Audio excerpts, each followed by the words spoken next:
नमस्कार, आपका स्वागत है हमारे चुनाव से जुड़े इस खास कार्यक्रम रणभूमि 2021 में। मैं हूं विशाल दहिया। आज हम बात करेंगे तमिलनाडु और पुदुचेरी की।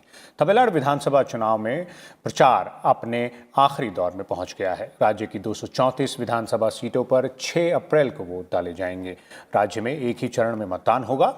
देश के दूसरे राज्यों की तुलना में तमिलनाडु की सियासी जमीन थोड़ी सी अलग है। राज्य में इस बार के चुनाव की तस्वीर पिछले चुनाव से बिल्कुल अलग दिखाई दे रही है। इस बार तमिलनाडु में ये ऐसा विधानसभा चुनाव है जिसमें कोई बड़ा नेता नहीं है। ये करुणानिधि और जयललिता के बाद का पहला चुनाव है। बात राज्य की दोनों बड़ी पार्टियों की करें तो तमिलनाडु की दो बड़ी पार्टियां डीएमके और एआईएडीएमके दोनों में बिखराव साफ नजर आ रहा है। डीएमके की कमान करुणानिधि के बेटे एमके स्टालिन के हाथों में है और करुणानिधि के दूसरे बेटे अड़गिरी डीएमके के खिलाफ हैं। अब एक बार चुनाव की बड़ी बातों पर भी नजर डालेंगे, लेकिन उससे पहले मैं आपको मिलवाता हूं हमारे आज के दो मेहमानों के साथ और वहां से शुरुआत करेंगे। हम अपनी आज की चर्चा की समझने की कोशिश करेंगे कि किस तरह का जो राजनीतिक माहौल है वो इस वक्त है तमिलनाडु और पुदुचेरी दोनों में, और ख़ासतौर पर तमिलनाडु में जो इस बार विधानसभा चुनाव हो रहा है उसमें क्या अलग है, किस तरह से जो सभी पार्टियां हैं और उनके उम्मीदवार हैं वो वोटरों को अपनी ओर लुभाने के लिए कोशिश कर रहे हैं। तो हमारे साथ दो वरिष्ठ पत्रकार जुड़े हुए हैं। पी कृष्णन जी हैं इस वक्त हमारे साथ, जो कि चेन्नई से जुड़े हैं। इसके अलावा शेखर अय्यर भी हमारे साथ जुड़े हुए हैं, दिल्ली से जुड़े हैं, वरिष्ठ पत्रकार हैं, काफ़ी नज़र रखते हैं तमिलनाडु और पुदुचेरी की राजनीति पर। शेखर अय्यर जी, आपसे शुरुआत करना चाहूँगा। और सबसे पहले जिस तरह से मैंने शुरुआत में बताया कि ये जो फ़र्क है, ये जो अंतर है पिछले विधानसभा चुनाव का और इस विधानसभा चुनाव का, इसको ज़रा समझने की कोशिश करते हैं। जयललिता और एम करुणानिधि, ये दो बड़े नाम इस बार के चुनाव में नहीं हैं। दोनों ही पार्टियों के बड़े नेता रहे हैं। दोनों के ही नेतृत्व में एआईएडीएमके और डीएमके ने जीत भी दर्ज कराई है कई चुनाव में और हार का मुंह भी देखना पड़ा है। लेकिन इस बार कमान दोनों पार्टियों की अलग अलग नेताओं के हाथ में है। किस तरह से आप ये जो दोनों पार्टियों का ऑर्गेनाइजेशन है या दोनों पार्टियों की दोनों जो बड़े नेता हैं जो इस वक्त दोनों पार्टियों का नेतृत्व कर रहे हैं, उनकी जो ऑर्गेनाइजेशनल स्किल है उसको अगर थोड़ा सा ध्यान से समझने और परखने की कोशिश करें तो आपको क्या नजर आता है? बिल्कुल विशाल जी, इस बार चुनाव बहुत विचित्र चुनाव है। एक अलग प्रकार से माहौल वहां पे है। एक तरफ आपने सही कहा, डीएमके के नेतृत्व पे करुणानिधि की बेटे हैं, स्टालिन हैं, और दूसरी तरफ जो मुख्यमंत्री रहे पिछले 4 साल और अपनी पार्टी को मतलब 4 साल से किस तरह संभाल के ये आज की जहां पे जब पहुंचाए हैं वो है मुख्यमंत्री एडप्पाडी पळनिसामी। इसके अलावा आप देखेंगे दोनों पार्टियां अपने अपने अलायंस बने हैं। किसी का 9 पार्टी का अलायंस है, किसी का 12 पार्टी का अलायंस है। और तीसरी जो एस्पेक्ट है कि दोनों तरफ से, डीएमके तरफ से और एडीएम के तरफ से, फ्री बीज यानी वोटर्स को फ्री चीजें देने की बात हुई है। जैसे घर के घरेलू महिला को कोई कह रहा है 1500 रुपया हर महीना देंगे, कोई कह रहा 1000 रुपया देंगे, कोई कह रहा वॉशिंग मशीन देंगे, कोई कह रहा कि हर परिवार को हम नौकरी देंगे। तो ये तीसरा एस्पेक्ट है। लेकिन चौथा एस्पेक्ट बड़ा इंटरेस्टिंग मैं बात बताना चाहता हूँ।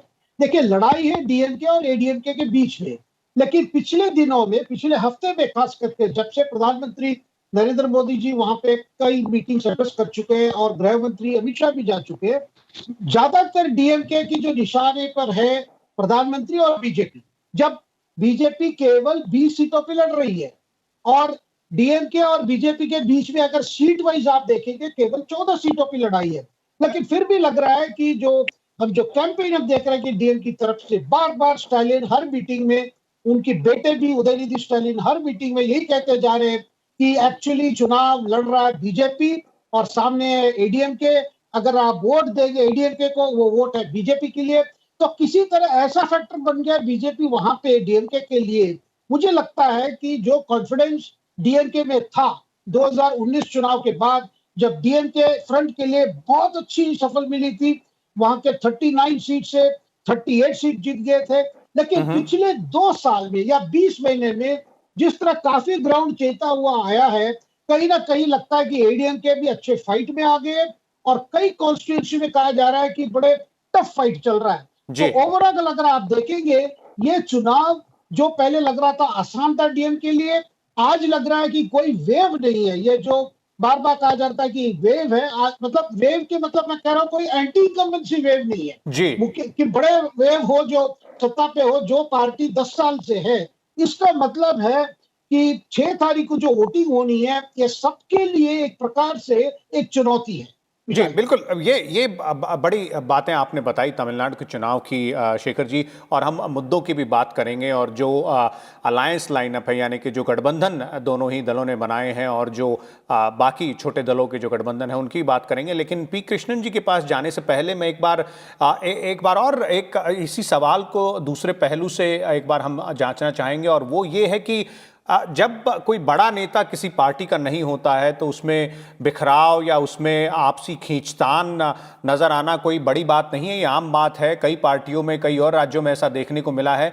इस बार के चुनाव में अगर आप डीएमके और एआईएडीएमके को देखें और आपसी तुलना भी करें, तो किस तरह से वो किस हद तक आपको वो आपसी खींचतान पार्टी के अंदर, इन दोनों पार्टियों के अंदर दिखाई दे रही है आपको, और वो क्या कुछ असर डाल सकती है चुनाव में, इन्हीं इन्हीं इन्हीं पार्टियों का जो भविष्य होगा, चुनावी नतीजे जो होंगे उस पर? देखिए विशाल जी, डीएम के अंदर जो सवाल था स्टालिन के बाद कौन, वो सवाल सेटल हो चुका है। जब करुणानिधि मरने से पहले ये सेटल हो गया कि अड़गिरी पार्टी से निकाले गए, उसके बाद ज्यादा एक्टिव नहीं रहे, सक्रिय नहीं रहे। और स्टालिन ने भी अपने अपने मतलब अभी से ये तैयारी शुरू कर दी कि अपने बेटे को चुनाव में लगा दी है। और अब स्टालिन के अलावा सबसे ज्यादा मीटिंग्स अगर कोई एड्रेस कर रहा है वो अपना बेटा उदयनिधि स्टालिन है। यहाँ अगर हम देखें एडीएमके में, देखिए पहले तो नेतृत्व को लेकर कई सवालें आई, फिर शशिकला जेल गई 4 साल, और उस समय दो बड़े नेता जो है एडप्पाडी पळनिसामी और ओ पनीरसेल्वम के बीच में एक प्रकार से समझौता हुआ। फिर एक डिप्टी सीएम बन गए और पार्टी के जनरल सेक्रेटरी बने, और दूसरे सीएम बने।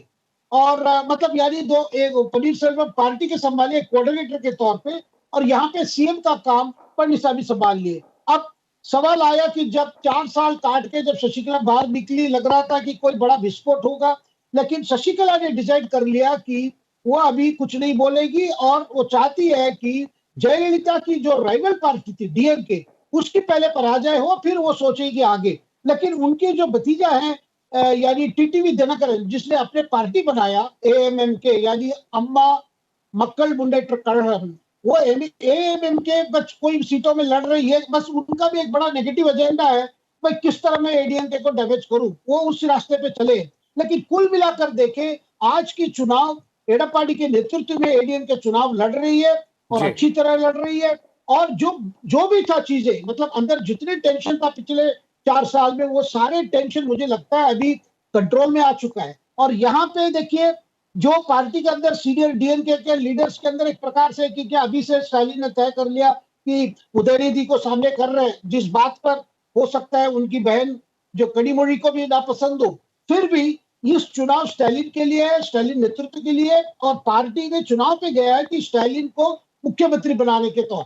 जी जी बिल्कुल। तो ये जो पार्टियों का अंदर की जो बात है, जो खींचतान जिसे कहा जा सकता है कि नेता कौन होगा, नेतृत्व किसके हाथ में होगा, वो जिस तरह से शेखर बता रहे हैं कि लगभग इस चुनाव से पहले, यानी कि 6 तारीख का जो मतदान होना, उससे पहले दोनों पार्टियों ने अंदरूनी तौर पर आपस में तय कर लिया है। डीएमके का नेतृत्व स्टालिन के हाथ में है, और एआईएडीएमके ईपीएस जो कि मुख्यमंत्री हैं उनके नेतृत्व में चुनाव लड़ रही है। मैं पी कृष्णन जी को लाना चाहूँगा। Mister Krishnan, if you are looking at the several factors which might affect the outcome of these assembly elections in the state of Tamil Nadu, few of them being pointed out by Mr. Shekhar Iyer. They are obviously the absence of two stalwarts, Karunanidhi and Jayalalitha, would obviously be felt by their respective parties.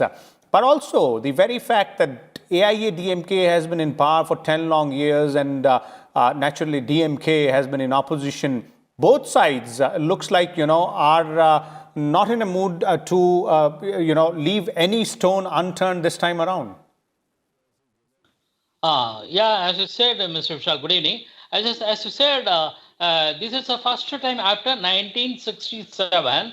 This is the first time both the parties facing election without their stalwarts, either M. Karunanidhi or J. Jayalalitha. Both are not alive. Whereas in the earlier days, both the leaders were there, either Karunanidhi or MGR or MGR or Karunanidhi, Jayalalitha or Jayalalitha or Karunanidhi, Kamaraj and Karunanidhi. So many factors were there. This is the first time. This is a litmus test for both AIDMK and ADMK. DMK, for the first time, MK Stalin is projected as comparing between these two, MK Stalin and Edappadi Palaniswamy. Palaniswamy is known to public only a few years ago. I mean, 4 years, only after he became the Chief Minister of Tamil Nadu is known. But this is the minus point. MK Stalin is known to Tamil Nadu voters for several years, more than nearly to 4 decades, if I am correct. He started his career in 1975 itself. So he is well-known leader, and he was projected, he was promoted, he was elevated to Deputy Prime Minister, Chief Minister post by his own father and former Chief Minister. This is one plus point for MK Stalin. Whereas for Edappadi Palaniswamy, the plus point is there is no anti-incumbency wave in state. There is no, of course, the impact of the central government's like LPG price rise, petrol price rise, and so many other factors. These are all will affect the state. However, the anger against Palaniswamy is almost nil. He handled during the lockdown period. He handled the state in a very well condition. He maintained, controlled the corona situation, and so many other law and order situation is under control, and economic state is in good position. So many other factors. Water problem is almost solved. Infrastructure is well kept, and improvement of infrastructure is also there. These are all plus point for Edappadi Palaniswamy. But in earlier days, we had the leaders, solvers like Karunanidhi or Jayalalitha or MGR. Those factors played a major role. This time, we have to wait and see who will pass the test.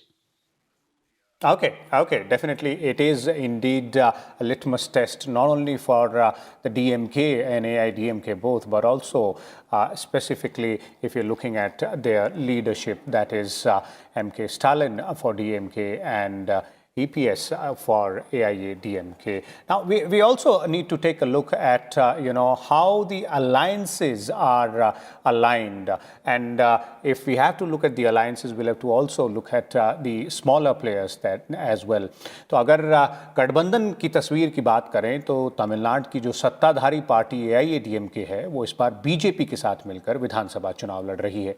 DMK अपनी सहयोगी कांग्रेस के साथ चुनाव लड़ रही है और इसके साथ ही वाइको के नेतृत्व वाली एमडीएमके और राज्य की 8 छोटी पार्टियां डीएमके के चुनाव चिन्ह पर मैदान में हैं। चुनाव में डीएमके के साथ सीपीएम और सीपीआई भी है।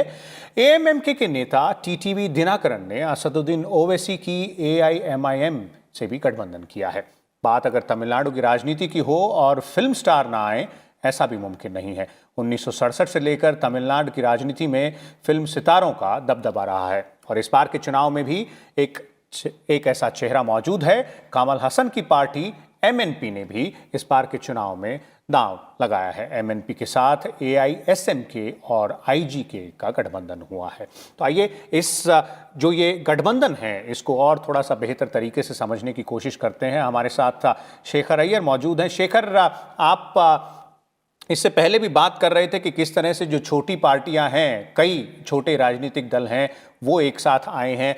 लेकिन अगर डीएमके का जो गठबंधन है उस पर नज़र डालें और एआईएडीएमके के गठबंधन पर नज़र डालें और फिर अगर ये जो छोटी पार्टियों, छोटे दलों का गठबंधन है और ख़ासतौर पे जो कमल हसन की पार्टी भी है, किस तरह से चुनावी मैदान में ये जो अलग अलग दल हैं और गठबंधन हैं ये अपना रोल निभाते हुए दिखाई दे रहे हैं आपको? विशाल जी, पहली बात तो हमें समझना है कि जो गठबंधन डीएमके ने किया इस चुनाव के लिए वही गठबंधन है जो लोकसभा चुनाव भी लड़े थे और उसमें अच्छी परफॉर्मेंस हुई इस गठबंधन की, जो डीएमके नेतृत्व गठबंधन। इसीलिए डीएमके ने उसी अलायंसेस को रिटेन किया है। केवल बात आई थी कांग्रेस को लेकर क्योंकि कांग्रेस ज्यादा सीटें मांग रही थी, फिर लेकिन डीएमके ने तय किया कि कांग्रेस को सीट देके वो ज्यादा रिस्क नहीं लेना चाहते। वैसे अगर आप देखेंगे जो वहां पे 234 सीट्स है, 234 सीट जो है, वहां से अगर केवल डीएमके लड़ रही है 173 सीट्स में, क्योंकि डीएमके वो ज्यादा सीटों पे लड़ रही है इस चुनाव में, क्योंकि 2006 में जब डीएमके ने सत्ता पे आए थे उनकी सीटें बहुत कम पड़ गई थी चुनाव के बाद रिजल्ट में, फिर उनकी डिपेंडेंस बढ़ गई थी अलायंस पार्टनर्स में। इस बार इन्होंने तय किया कि वो ज्यादा से ज्यादा सीट लड़ेंगे ताकि हिट रेट ज्यादा हो। वैसे एडीएमके भी आप देखेंगे वो 179 सीट्स पे लड़ रहे हैं, और कई जगह पे दोनों डीएमके और एडीएमके ने भारतीय छोटे पार्टीज को अपने सिंबल में लड़ा रहे हैं ताकि कोई रिस्क ना हो, क्योंकि डीएमके के लिए ज्यादा आकर्षण हो या एडीएमके ज्यादा आकर्षण हो और छोटे पार्टीज की वजह से वो सीट ना हारे। तो आप देखेंगे हर पार्टी, ये देखिए द्रविड़न पार्टी में एक प्रकृति रही है कि वो तो गठबंधन करते हैं, लेकिन जब सरकार बनाने की बात आती है वो चाहते हैं कि वो सरकार अपने बल पे ही बने ताकि छोटी पार्टीज उनको ज्यादा ट्रबल ना करे।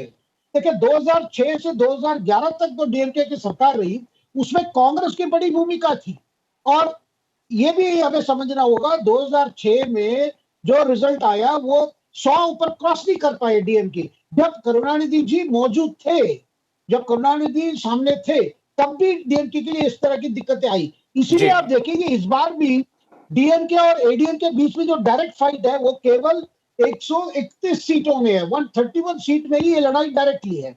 और फिर भी सवाल आता है ये छोटे पार्टीज को लेते ही क्यों, कि क्या है कि आज की तारीख में तमिलनाडु में जितने छोटे पार्टीज हैं कुछ ना कुछ कोई कम्युनिटी को या कोई कास्ट को या कोई रीजन को रिप्रेजेंट करते हैं, इसीलिए वहां पे डिविजन ऑफ वोट नहीं चाहते। जैसे डीएमके नहीं चाह रही है कि जो एंटी एडीएमके वोट्स वो डिवाइड ना हो, और एडीएमके चाहती है भाई जो एंटी डीएमके वोट्स है वो डिवाइड ना हो। जी जी जी बिल्कुल, तो ये थी गठबंधन की बात। Let's also take a look at another very important factor, and when we talk about the politics, specifically the electoral politics in the state of Tamil Nadu, then one cannot ignore the angle of freebies there, something which has also been noticed by the High Court as well. In fact, there are lots and lots of promises which have been made by political parties in their manifesto.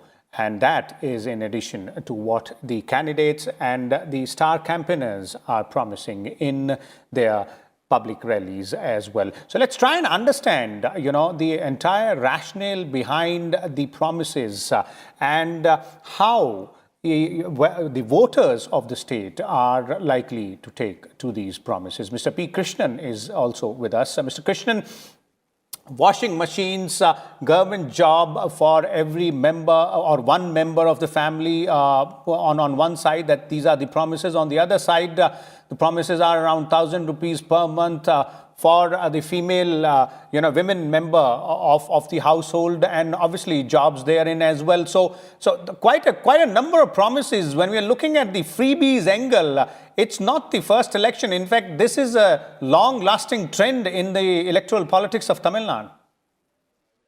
Yeah, the freebies culture has started by Dravidian parties way back in 1967 when Annadurai, popularly known as Anna, who made an announcement that we will give you rice, roughly 4 kilos of rice for 1 rupee. That was the promise given by Anna. Then when he came back to power, he was not able to give 4 kilos, roughly 4 kilos. Roughly 1 kilo he was able to supply during 67, if I'm correct. So this freebie culture has been made routine promises, and none of the Dravidian parties have failed to complete it. That's one point we must notice. Last time also, Jayalalitha, when she was alive, she promised to give free mixie, grinder, and so many other things. Earlier, Mr. Karunanidhi announced, promised to give free television for all households. They all completed. Of course, most of the promises were kept in practice, and they will do it. But freebie culture is a part of our Dravidian culture.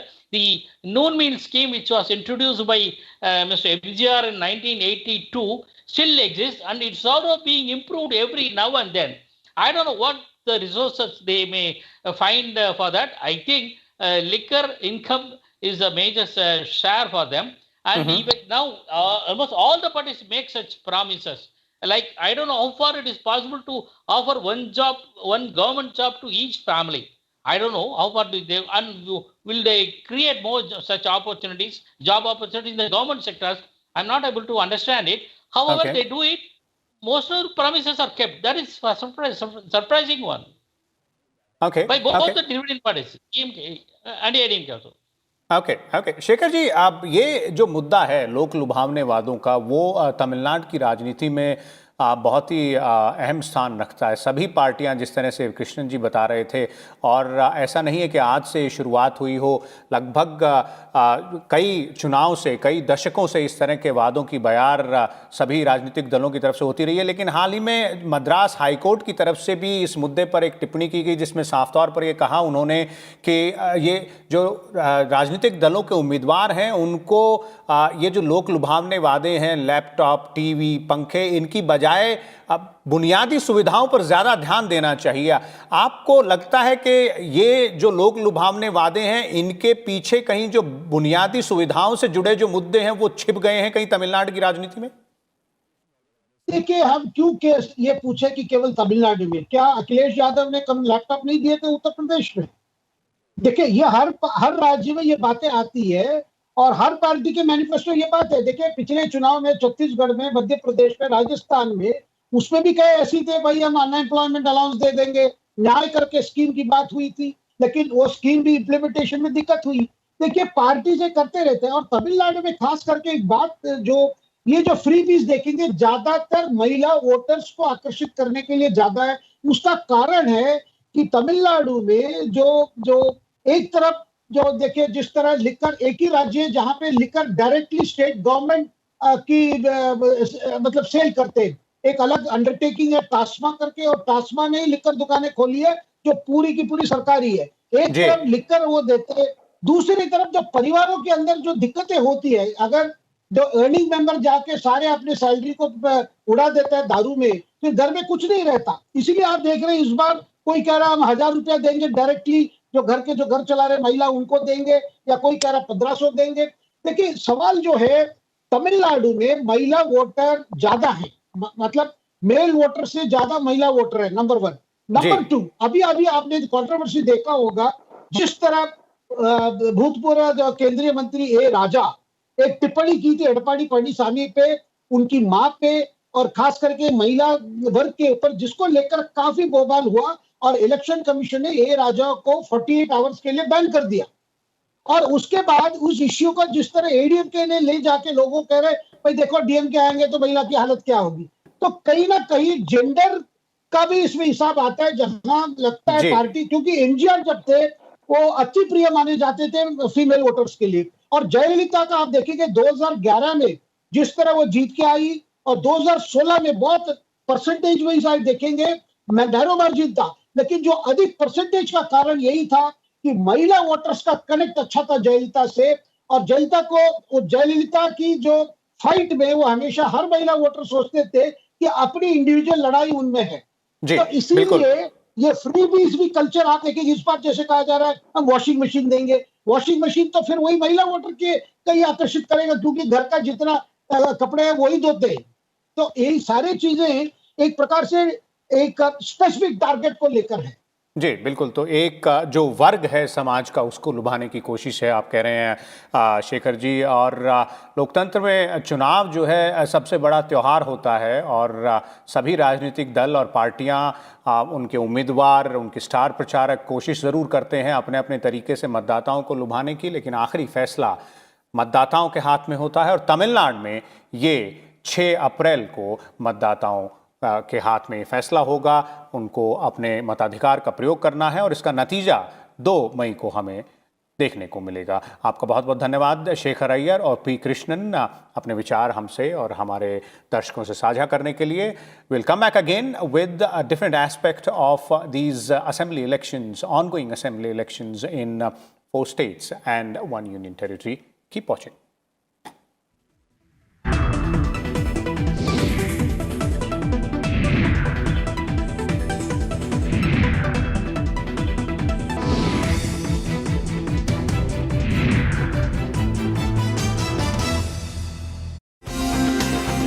Watch COVID-19, India Fights Back.